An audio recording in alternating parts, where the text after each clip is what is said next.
Hey, everybody. We're back. It's Brendan Baylod from the Great Lakes Shipwreck Research Group.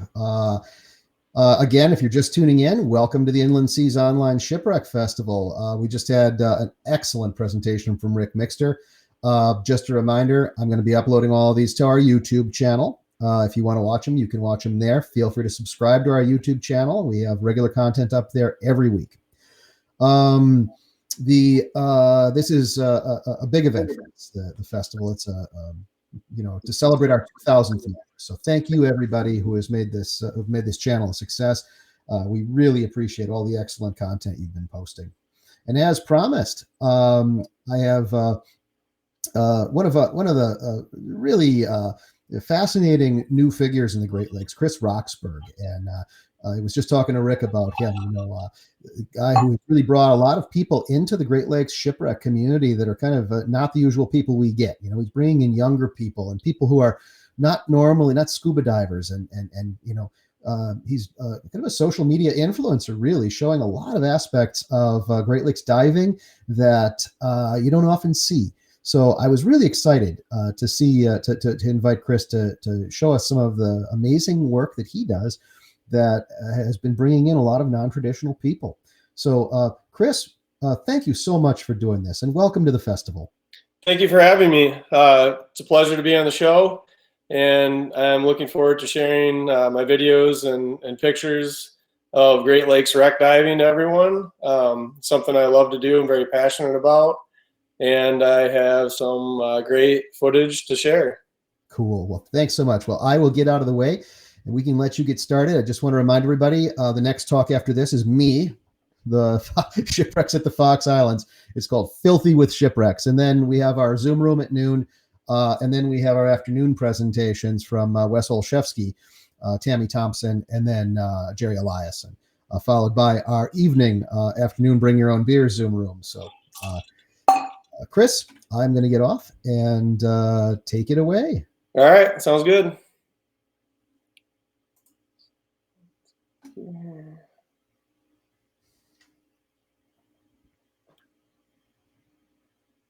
Great Lakes wreck diving. Can you hear me, Brendan? You bet. All right, great. Does it look good? It looks great. Okay. Let's see. All right, so let's get to it. So this is the Eberward shipwreck. It's just a cover picture here for my presentation.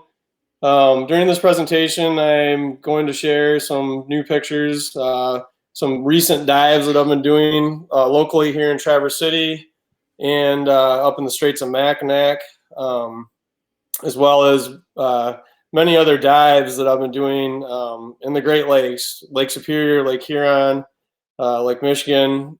We've been diving quite a bit. We dove over 40 wrecks last year and continue to dive this year. Thankfully, the boat ban has been lifted in Michigan, so we can get back to our wreck diving, but let's go here. So this is a picture of me that my technical dive partner, Dusty Clippen, took just a couple weeks ago. He came up to Traverse City. This wreck is the Alva Bradley. It's the Alva Bradley. Let's see. It was a 3-masted schooner, 192 feet long. She was lost in the gale October 13th, 1894. As you can see, we have some crystal clear, beautiful blue water in my area, so I'm very fortunate to have that on our shipwrecks. We have many shipwrecks in the area that I live in and around Traverse City. And the water up here is just 100-foot viz, almost year-round. So on the Alva Bradley, Dusty and I met out at North Manitou Island last year, and we actually just did some free diving on this particular wreck. It was 32 feet deep. We just decided not to scuba dive and save our air for some other wrecks, including the Congress wreck that we dove that particular weekend. So this is a drone footage from Dusty. Dusty's boat is on the right and my boat is on the left, and we were anchored over the Alva Bradley shipwreck.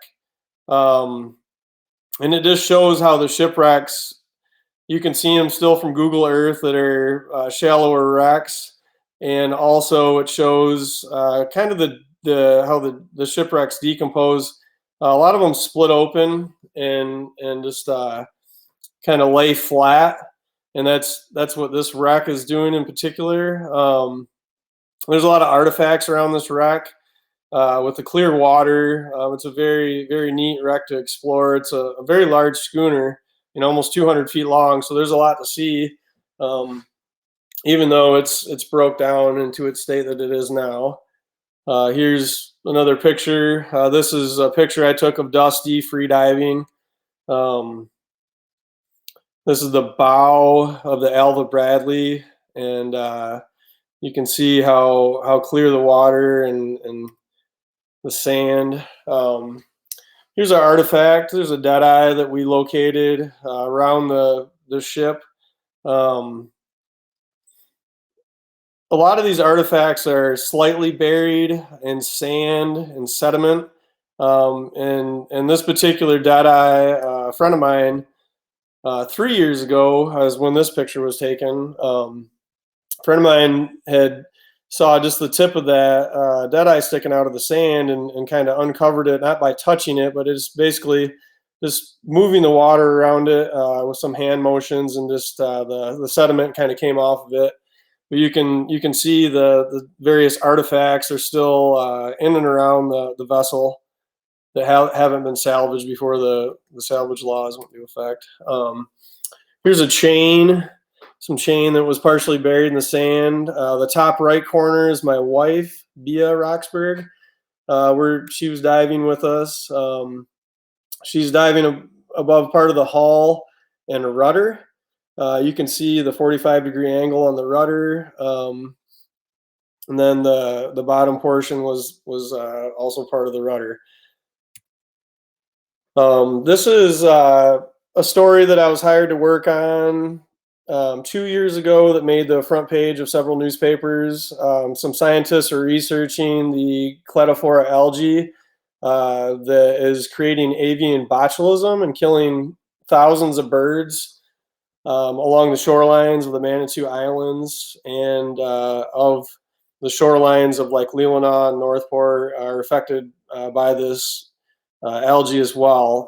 The algae, not many people have photographed it. We found a couple of really heavy spots of it 3 years ago and got some great footage of it. At the time, I didn't know that it was containing avian botulism, and what happens is it's a natural process, and when the algae dies, it floats off in these little chunks of cotton-like material, and they coagulate and collect around the shipwrecks. The shipwrecks kind of catch them and they collect, and you can see it's 4 to 5 inches thick on the bottom. And on the right picture is a picture of the Alva Bradley, same pictures that I just shared, but this is from 3 years ago with this algae over it like that. And every year, it changes. So this is the M Stalker. Dusty and I just recently went up to the Straits before the boating ban happened, and we went out and dove the M Stalker. She was built in 1863. The M Stalker was named after her first captain, Malcolm Stalker. She sank after 20 years of shipping in 1886, sinking with her load of iron ore. It was 1886, yes. And as you can see, the M Stalker, when it hit the bottom, she was so heavy, and it's in around 100 feet of water. I think it's 95 feet to the sand. She hit so hard that the hull actually split open in the front, and it's starting to come apart on the sides. But still a beautiful wreck to see. I've actually wanted to dive this wreck for 3 years. Finally, we got to do it. It was very exciting as a second dive of the day. So in the M Stalker, I generally penetrate wrecks when I can, when it's safe. this wreck, there wasn't a lot of room. There's probably about 5 feet in the beginning, and it tapered down to 4 to 3.5 feet towards the stern. I actually penetrated the whole wreck. This is a picture I took that I thought was pretty cool. It was this light kind of softly washing into the cabin from the porthole. This is the stern of the Stalker. It's also starting to come apart and dilapidate, which is why another reason we're so eagerly out there trying to record and photograph all these shipwrecks is to preserve them in their state that they're in right now before they get any worse and completely fall apart. The zebra mussels are having an effect and they're decomposing because of the zebra mussels. They actually attach and live on the shipwrecks, which make them, fall apart and erode faster. So this is the railing of the Stalker, which is completely covered with zebra mussels, but still shows the old construction back in the 1800s, how they used to build ships. We got a little video. We'll just watch a couple minutes of it. And this is the video that I took of Dusty and I diving, and I actually go inside on this video. So here we go.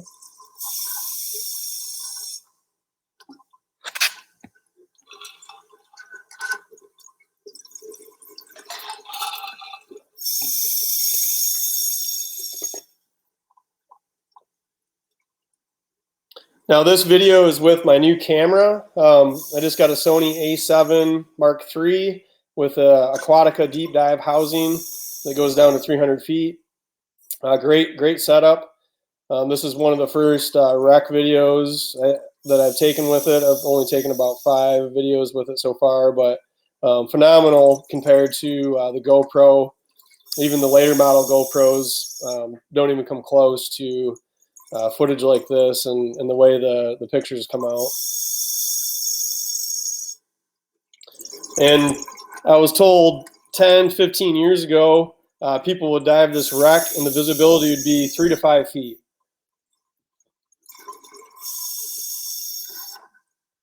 So the visibility these days is a lot better because of the zebra mussel problem that we have.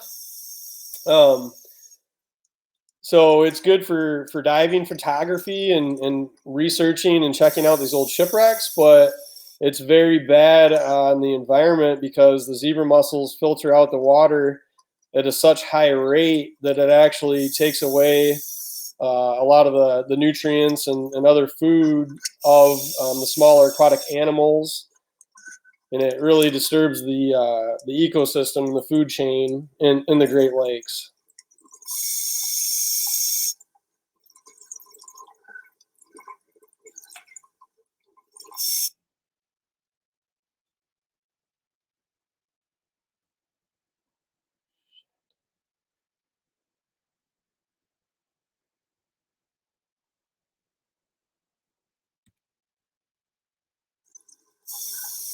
Can you guys still hear me? I had a little air here.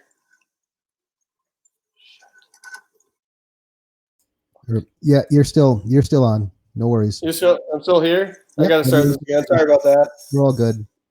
Not sure what happened there.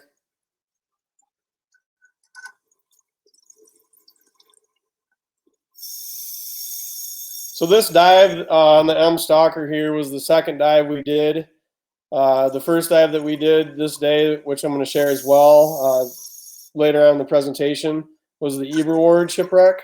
So this Stalker wreck is a great wreck to do as a second or third dive while visiting the Straits. So a lot of people dive, the Eberward. It's a very well-known, iconic, famous wreck. Very large wreck that people dive. It's one of the deeper wrecks in the Straits. And then most of the other wrecks are around 80 to 100 feet, which make for great second and third dives. So Dusty's kind of just going along the deck, taking some footage and pictures. And I'm going to actually go inside here.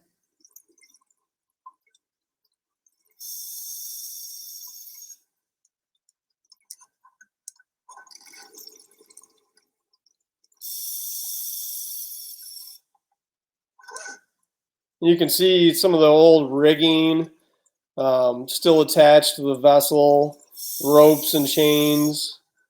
It's nice to see those artifacts still on the ships. You know, the more artifacts and things we can see, the more you kind of get in touch with what it was like, you know, back in the 1800s when these vessels were on the water.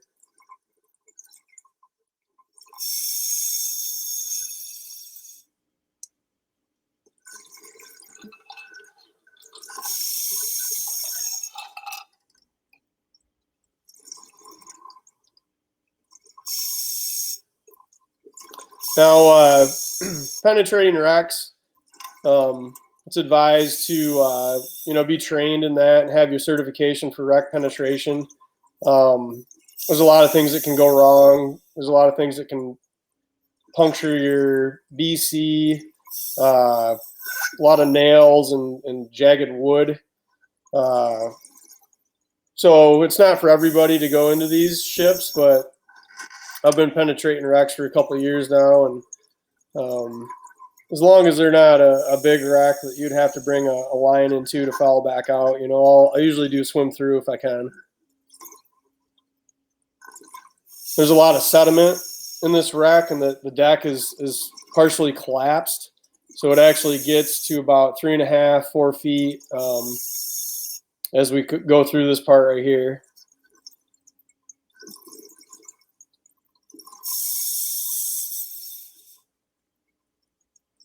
And breathing techniques are important. The water was 36 degrees at this particular vessel. You can have free flows very easily in the Great Lakes. It's not like diving in the ocean. With the warm waters, we have a lot more things working against us. The currents and the cold water. There's kind of a little video there in that. Let's move over to the Francisco Morazan. The Francisco Morazan was built in 1922, and she was lost in a snowstorm on November 29th, 1960.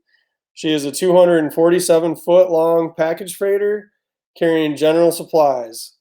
This picture was taken by my wife before we dove it a couple years ago. The wreck sticks out of the water, and the bow and stern are now underwater. The stern just recently fell off the back of the vessel into the water in 2015, and I dove it shortly after that. This is me inside of the engine room of the Morazan. It's not very deep, probably 30 feet total. So down in the engine room, you know, you're only 15, 20 feet deep, and you can actually explore through the entire engine room and come out the other side of the ship. This is a picture that made the front page of the Northern Express a couple years back. It's a picture of looking through the chain guide for the anchor line by my wife, and I'm actually on the through, you know, I'm the diver in the picture there. This would be the stern of the Francisco Morazan, the part that was above the water forever until just recently in 2015 when we had a really hard winter and the large ice sheets coming across. The water just took the stern right off, and it dropped down. I got some videos of it. So this would be the video of the Morazan stern. Again, with that crystal clear water. We got some great water around here. The visibility right now, this time of year, is probably the best because the colder the water, the less algae and particles in the water.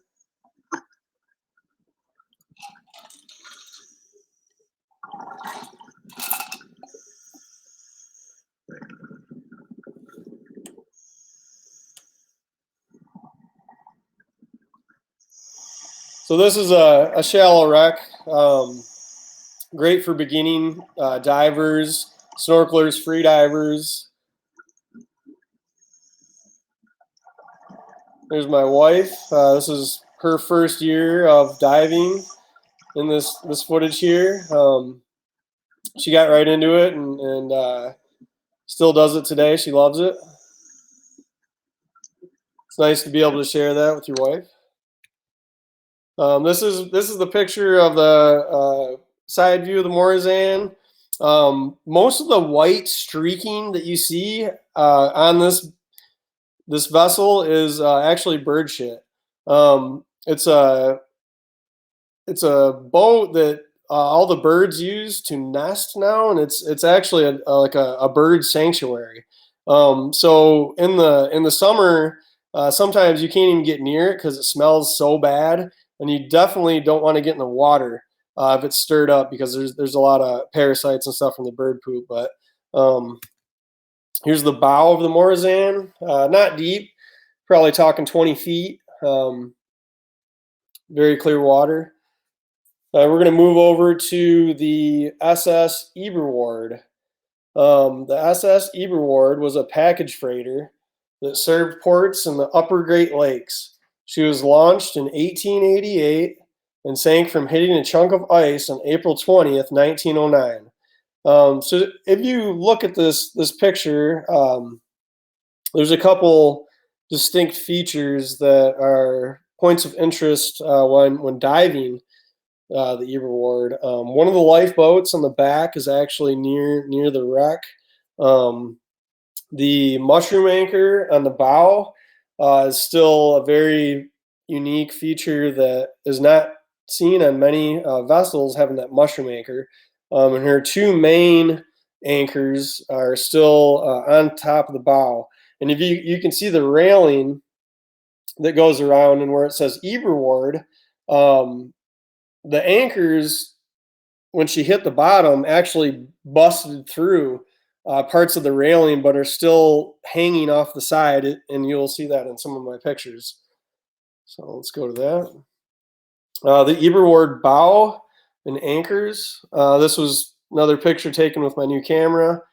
So both anchors had slid forward. I'm assuming that the vessel hit bow first somewhat and stuck into the clay, and she sits perfectly straight up out of the bottom.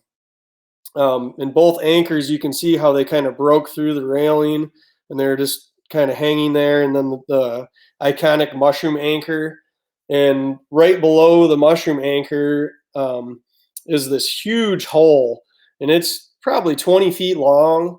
And actually on the other side of the vessel is a similar hole. So the bow of the Eberward hit a floating chunk of ice so hard that the bow actually maintained, and the ice punctured in through the sides, sinking her within minutes. Five men lost their lives on this vessel that were inside, and it's just a great shot to kind of show what it is there. This would be the Eberward stern. When Dusty and I dove it a month ago, we descended on the stern of the ship instead of the bow. There's a couple ropes that go down, one in the bow that's connected to the boiler, and one near the stern that you can go down on. We chose to kind of go down on the stern this time, and we did a 25-minute dive, a short decompression dive. We were actually able to swim through the entire vessel. There's another shot of the stern. You can kind of see the rudder and the prop. This is a picture on the left side. It would be Dusty descending down the drop buoy. So a drop buoy is what the main buoys are connected to in the summer when the buoys are all brought out for divers. We typically dive a lot of these wrecks before the buoys are brought out early in the season. We locate them through GPS and sonar, and I typically dive down and hook up the boat to the drop buoys. So we're have a hard point of connection there. On the vessels that we dive that do not have ropes and buoys. We use anchors and a mushroom anchor and sometimes an iPilot to stay above the wrecks. We don't ever hook wrecks. It's not how we do it. So the top right picture is a good shot of the prop and rudder. And they're just massive too. They're stuck right in the clay. Bottom right picture is picture of Dusty illuminating the prop and rudder, and you can see some of the bubbles coming up and kind of rolling up on the hull of the ship, and then actually bringing the sediment up. That's what you see in that picture. That's why that sediment's kind of heading up, because it's the bubbles actually rolling up the ship.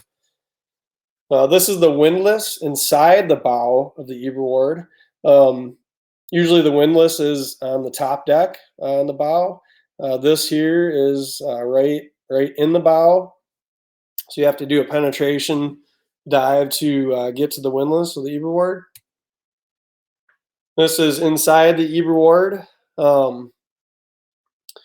Lots of windows and different structures and machinery inside the Eberward. One thing that's kind of funny when you swim through it, it's just filled with burbot. Burbot are like an eel-like fish, and they don't have good vision. They do everything sense of vibration. So you can actually, these fish will swim right with you. You can come right up on them.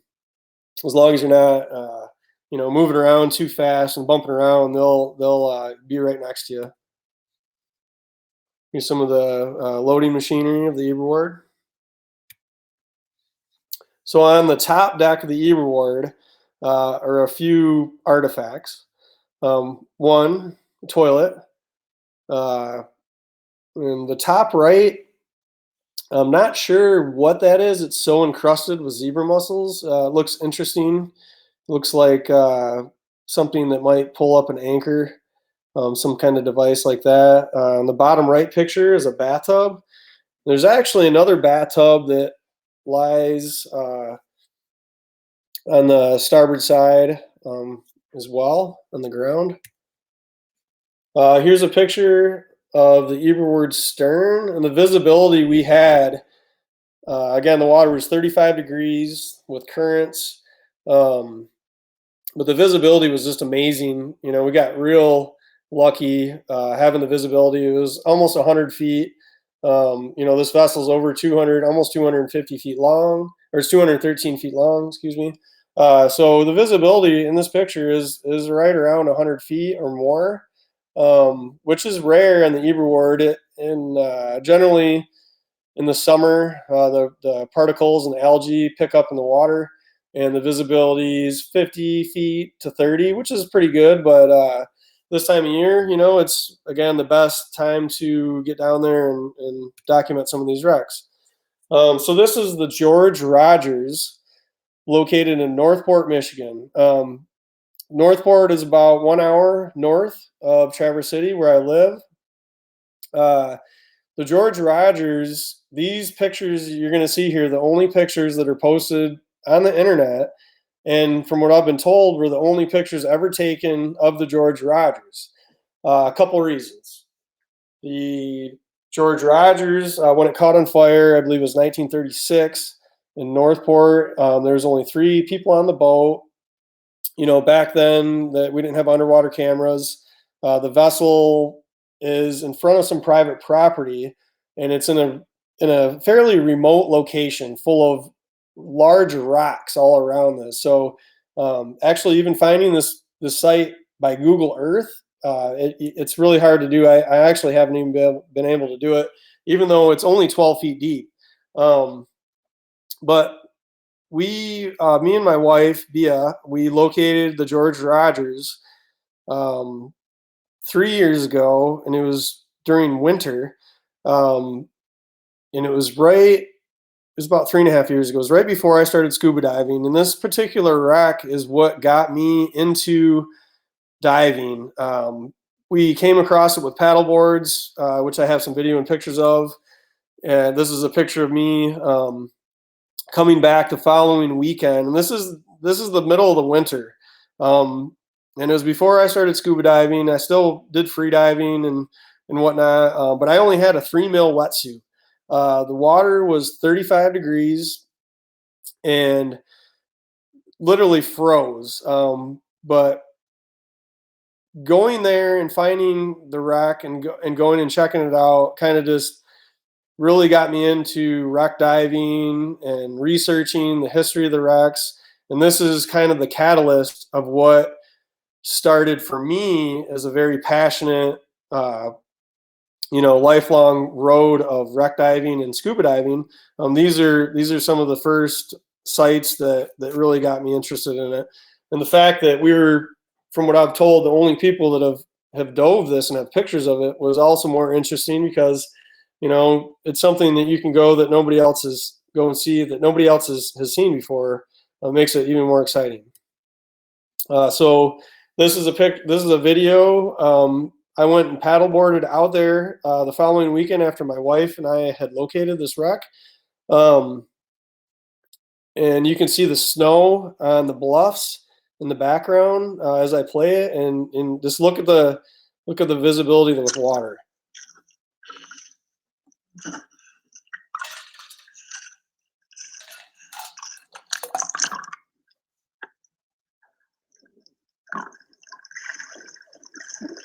And as you can see, she's pretty beat up, but there is tons of artifacts around this wreck.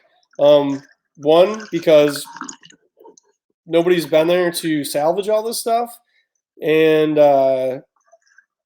two, she's in a remote location that's in front of private property. There's no shore access. And you have to take a kayak or a boat to get there.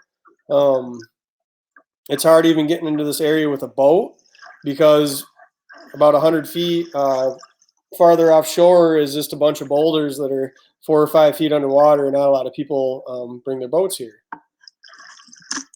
But this is the type of water that I get to dive in year round. It's just the most beautiful water I've ever seen. Another picture, this is my wife, brought her back out last year. She got certified for scuba diving 2 years ago in the summer, and I brought her back last year to the George Rogers so we could actually dive it, even though it was shallow, and just spend some more time on it. This is a picture of when I went out paddleboarding the first time I was at the George Rogers. The cord you see there is actually hooked to my ankle. It's my paddleboard leash, so my paddleboard does not float away. Here's just some more pictures of the engine mount and the port side hull. You can see the old nails and some of the construction still. Very beautiful wreck. I love the deeper, more intact wrecks, but I have a lot of love for the shallow wrecks as well. This is the Sandusky. That's me in the picture there, photo by Dusty Cliffman. She was lost in a gale in September of 1856 while on her way from Chicago to Buffalo with a load of grain. There's a story I heard about this wreck that the rescuers that had went out to the Sandusky to rescue anyone that was still alive, all hands were lost on this wreck, and the vessel that went out, the people actually watched 2 gentlemen clinging to the masts of the Sandusky just above the water, and they were probably only the 2 people left alive during the storm, and they couldn't rescue them because of the rough water and the gale winds that were happening. At the time, they actually watched the men cling onto the mast and basically go underwater. So pretty crazy story about, the shipping and how dangerous it is for these gentlemen, these sailors that used to risk their lives, shipping corn and grain and iron ore and everything that continued, the growth of our state. These vessels are what made our state grow very fast. This is the Sandusky in the year of 1849. You can see this is a beautiful schooner. Nice squared off stern. Some beautiful sails and masts in the Sandusky in the year of 2019. She's still there. She still sits proud, stands tall. She has a beautiful bowsprit on her, and it's one of her main features, and a figurehead that's still on there. This is a picture I took of the dead eyes. Every time I see sometimes these dead eyes and with the zebra mussels on them, they almost look like skulls. And in this particular wreck, I knew a lot of men had lost their lives, and it's almost like the dead eyes are looking back at me when I was down there, and it's kind of an eerie sight to see, but very interesting as well. And you can also see the bottom left hand the picture. There's boards and stuff on the bottom. That was the pilot house of the boat that blew off the boat as it sunk in the straits and landed next to the vessel. And you can see the rigging and the windlass with the chains still attached to it. This is the current state of the Sandusky. The deck is almost completely collapsed. Again, we're out there trying to preserve the history of Michigan and the Great Lakes by photographing these vessels in their current state before there's nothing left but flat boards and stuff on the bottom. So this is another more of a close up of the windlass with the large chain still hooked to it. This is another picture of the deck. This particular area is where one of the masts was mounted to the vessel. The mast is now broken off, lying off to the ship's port side. I call this picture "All Hands on Deck." It's just a long deck picture of what it would have looked like, before she went down, with gentlemen, trying to secure the vessel and survive. This is that squared off stern, very unique stern of the Sandusky. This is another picture of the side. You can see one of the masts laying on its side, and the bowsprit still intact. This figurehead is actually a replica. The original figurehead is on display in the Straits of Mackinac Shipwreck Museum. It was removed and purposely to put in the museum, and another figurehead replica was carved and reinstalled on the vessel for divers to see. So even though it's not the original one, it's still really cool to see a figurehead. You don't see many figureheads anymore. A lot of them had been removed. And not many vessels had them. A lot of the larger schooners had it, but to see that is really neat. This one was a favorite of mine, the Maitland.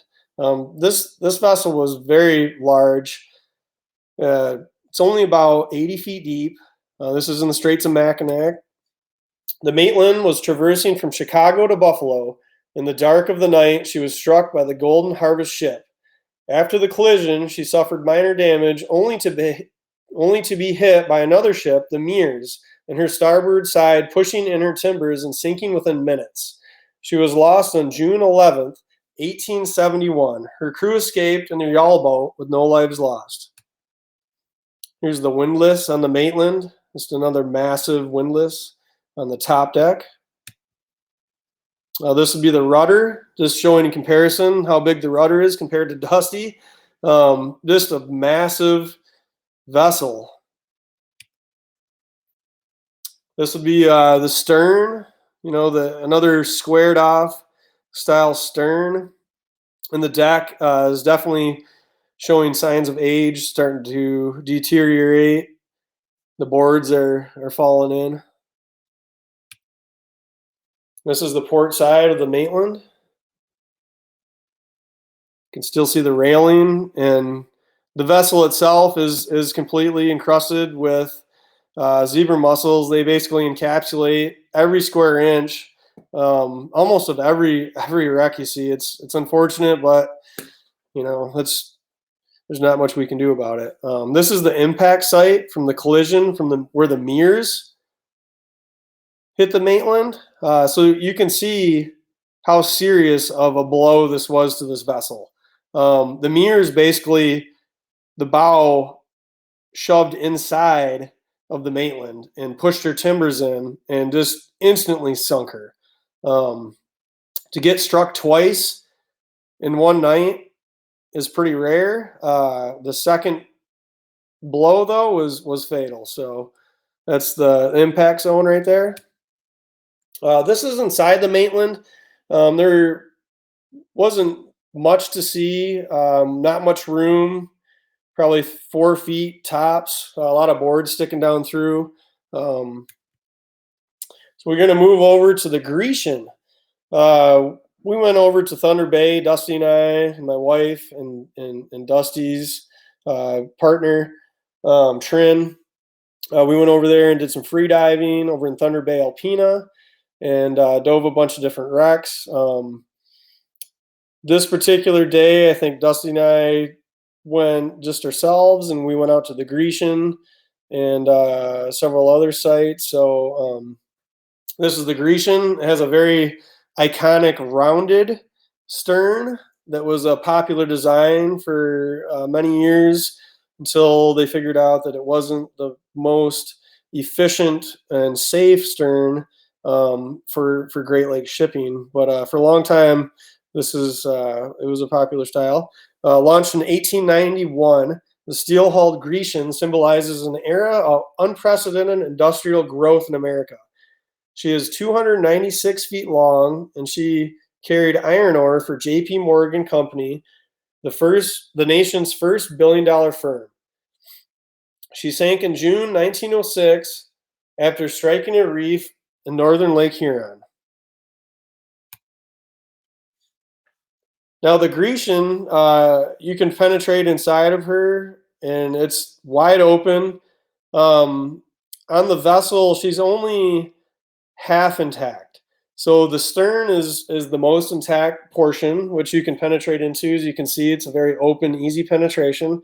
And as you swim through it towards the bow, the boat is actually completely flat. I've never seen such a flat wreck in my life in the middle of this boat.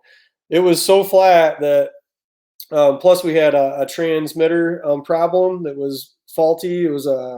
We had an issue with one of our transmitters for our air.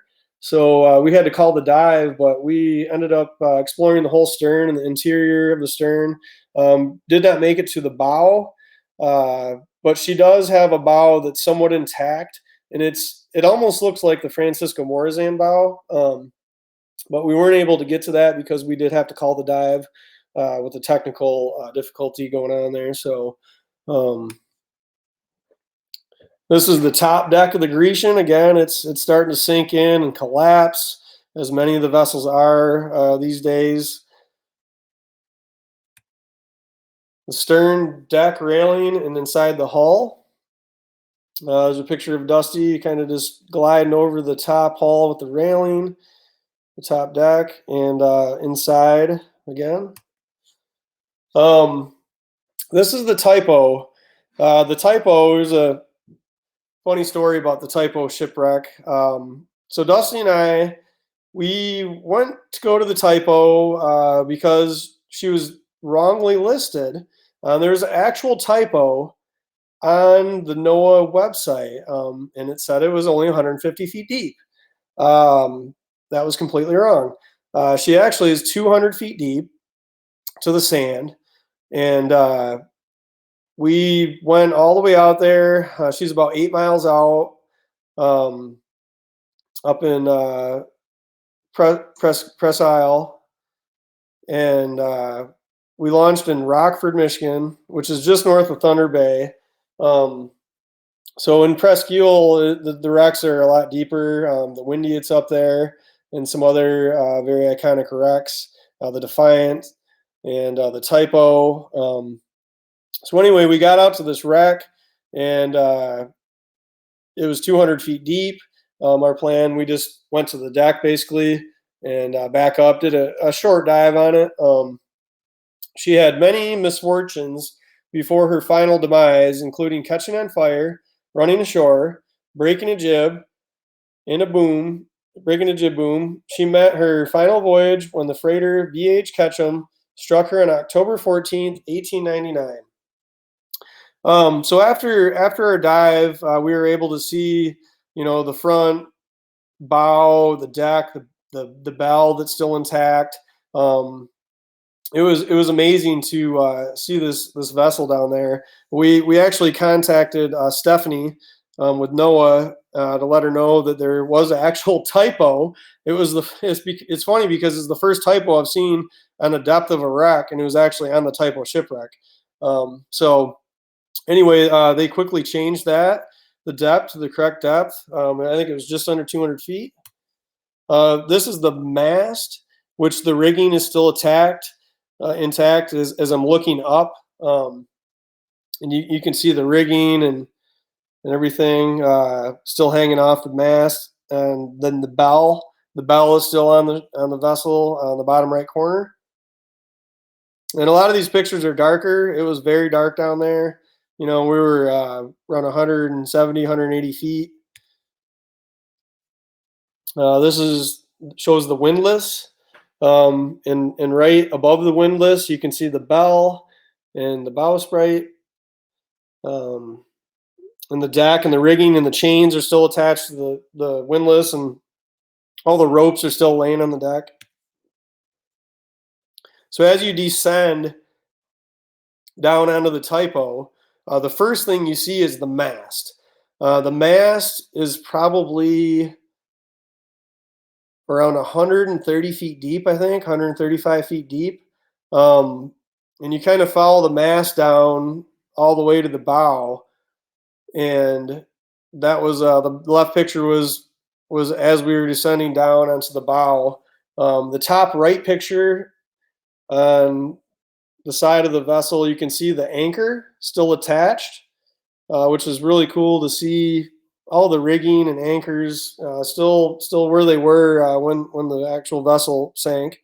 The bottom right picture, the bowsprit just stands straight out, very long. We're going to go to the Congress. The Congress shipwreck, I've wanted to dive for the last several years. It was at the time out of my reach.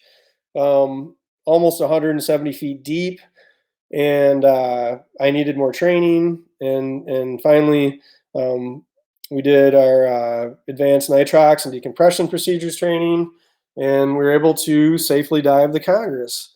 So we went out to South Manitou Island last year. We met, we grilled out, had a barbecue. I had my boat, Dusty had his boat. I had my dogs. He had his partner. My wife was there. We just had a great evening on South Manitou Island, and we geared up for this big dive the next day, which would have been on a Saturday morning, I believe. And this wreck was difficult to dive because it was the depth, and it was never buoyed. Not many people dive it. I don't think it's been dove in over 10 years. So not many people get out to this wreck. It's in a precarious location near kind of where the ferry boat comes into the South Manitou Harbor. But we had a solid plan. We actually anchored in that deep of water, and we went down on a mushroom anchor on the side of the boat. Right above it, and we dove the whole wreck. Had a nice decompression dive on her, and got some good pictures. Again, this is very deep. The visibility wasn't that great, but there's some very iconic features of this wreck. She has her two twin boilers, and this is a picture that Dusty Cliffman took on the left side of me, illuminating the boilers that just stand tall. I mean, these boilers are around 24 feet tall, from the bottom. So they're very, very beautiful to see. The top right picture is me, photo by Dusty Cliffman, and I'm illuminating the front of the boiler itself. The bottom right picture is a picture of the supports in her hull that used to hold up the deck. The deck had burned. Um, she caught fire tied to the dock at the South Manitou Harbor, and she was pushed off the dock, left to burn and sink. Um, so we're gonna go right to the end here. This is one of the first videos that was shared nationally. This is my third dive I've ever done 3 years ago. And actually located a 1979 Ford Pinto, aka the muscle car, because it is a muscle car, but it's also encapsulated in zebra mussels. 35-degree crystal clear water. Got some great shots of the Pinto, and I'm only showing this just because this is one of my first big picture photo shoots that made the news and videos here. Thank you for coming to my presentation. The photo was taken the night before we dove the Congress shipwreck on South Manitou Island as we were watching the sunset. Chris, thanks so much. You guys still there? Yep. Yeah. We can hear you. Chris, thanks so much. Okay. What a great presentation. I have to say, and the comment is flying in during the talk. People loved seeing that video. A lot of those wrecks, I just commented, are very seldom dived, and I've never seen video of many of them, particularly the Congress. Thanks so much for doing this and for showing this. Our group just loved it. Particularly some of the early season dives. Excellent. I believe that you're out there with the snow on the bluffs. Kudos to you, man, for getting out there and doing it. Right. There we are.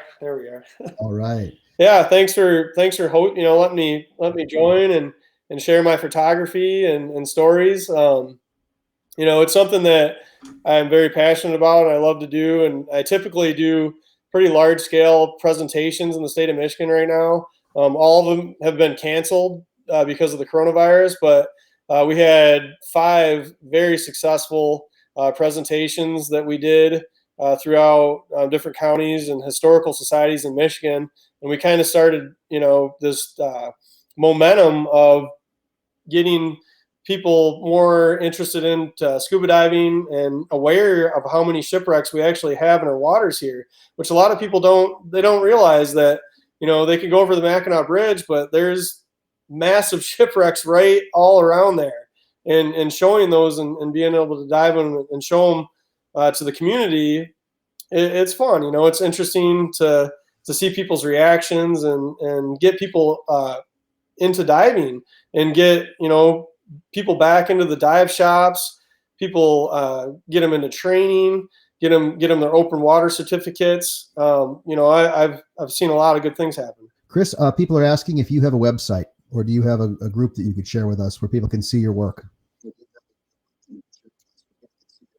So right now I do have a YouTube page. I don't typically use it that often. I have my main following, almost 8,000 followers on Facebook, and that's my main audience. I seem to have a lot more interactions and it's more localized, I would say, within the state of Michigan on my Facebook page. So there's thousands of people from Michigan that tune in, and I prefer just to kind of roll with the Facebook.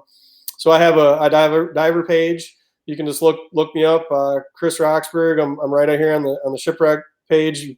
Everyone on the page has probably been seeing a lot of my pictures. Within those pictures is the link to my diver page. You guys can go to there and check it out. I also do a lot of videography of underwater anomalies, so not just shipwrecks. So I like the cliffs, that were carved from glaciers that we have, and the sinkholes that we have in Lake Michigan, and the underwater Native American sites that are over 10,000 years old. I explore those as well. I relocated one that was a private location called the Great Lake Stonehenge that was on the show Ancient Aliens on the History Channel. That's right here in my hometown. I actually relocated that 3 years ago I never shared the location of it, but I do have some very exciting underwater sites to visit this year as well. All right, Chris. Well, we got to wrap up because we're coming up on the next presentation. So thank you. Thanks again, and thanks from all our viewers today. What a wonderful job. Folks, come on back in about 5 minutes, and you get to hear all about the filthy foxes, Michigan's Fox Islands, which are really have a ridiculous number of shipwrecks, and it'll be presented by yours truly. So let's all take a break, and thanks again, Chris. For sure. Thank you. I'm looking forward to the